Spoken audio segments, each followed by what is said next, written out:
used to think a wedding was a simple affair. Boy and girl meet, they fall in love, he buys a ring, she buys a dress, they say I do. I was wrong.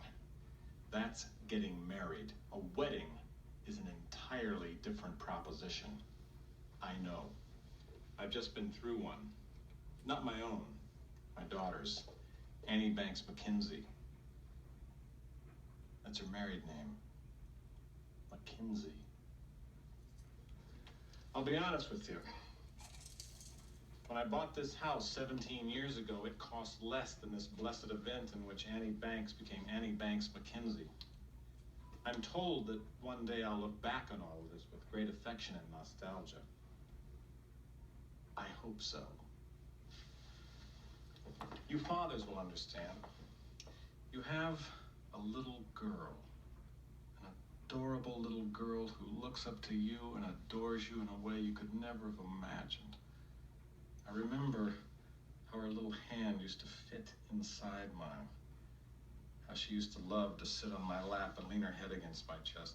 She said I was her hero. Then the day comes when she wants to get her ears pierced and wants you to drop her off a block before the movie theater. Next thing you know, she's wearing eyeshadow and high heels. From that moment on, you're in a constant state of panic.